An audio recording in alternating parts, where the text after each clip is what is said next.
Hello guys, magandang araw po sa lahat. So andito po ngayon tayo sa ating vlog for today. So ating vlog ngayon is ito po yung pick up lines.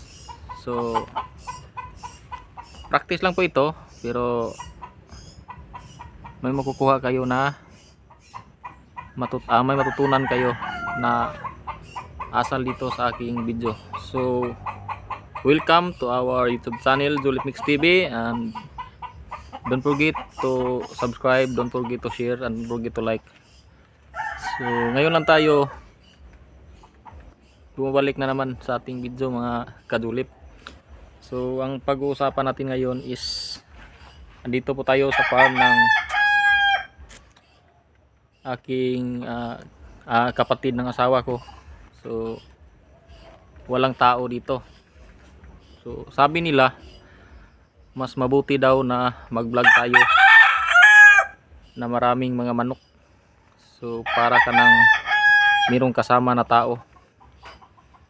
So ito na rinig nyo, mga huni ng mga manok. So mga alagang manok. Kaysa mag-vlog daw kayo na walang tao, ikaw lang nag-iisa, baka kunin ka ni Allah.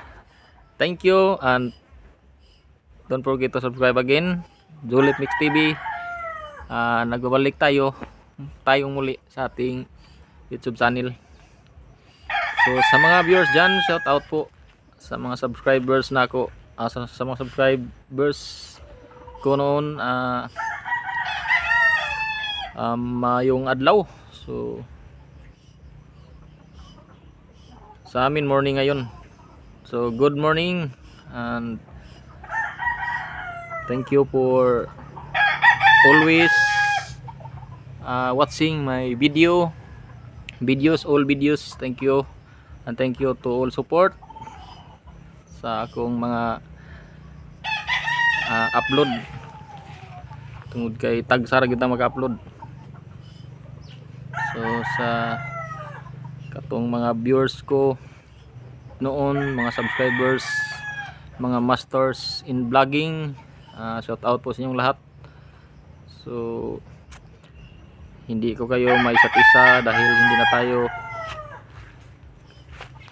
nagkikita, kasi yung iba nag-asawa na, yung iba mayroon ng mga trabaho sa isa't isa. So katulad ko na laging nagtatrabaho, kasi alam na niyo na siguro tayong lahat ay gustong kumikita, kasi meron tayong mga anak na pinapakain, meron tayong mga anak na ginagastusan sa pag-aaral para lang makatapos sa kanilang pag-aaral. Hindi katulad natin na hindi ako nakatapos ng kolehiyo. So papitsi-pitsi lang yung trabaho natin. So doon tayo sa ating City of Bogo nagtatrabaho sa isang spare parts dito sa amin. So hindi naman kalaki yung sahod, pero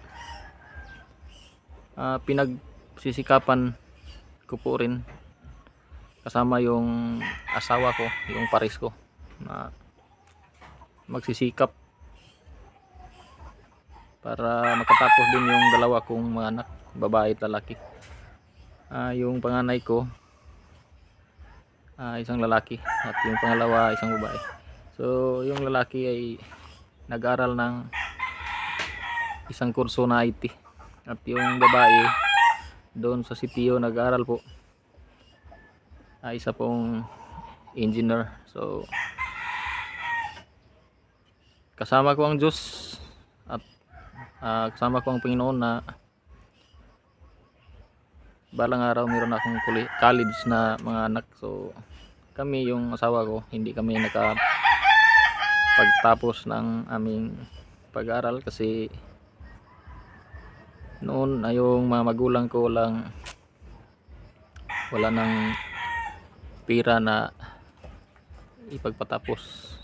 So nakadesisyon po ako na magtrabaho. So ito, nag-asawa ako. So, ito po yung nangyari. Meron akong 2 anak. So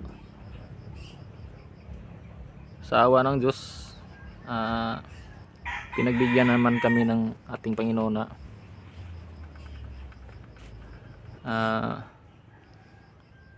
mabuting kalusugan araw-araw, kahit lapoy o kapoy sa trabaho.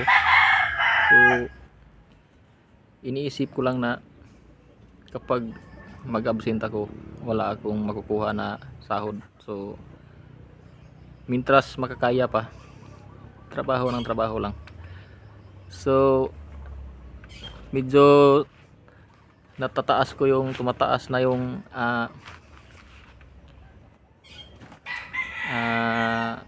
salita ko dito. So ito lang. So maraming salamat. At again and again, don't forget to subscribe, don't forget to share, and don't forget to like, and don't forget to click the bell button for notification para ma-update tayo sa ating mga bagong i-upload na video. So daghang salamat, og I love you all. Julep Mix TV.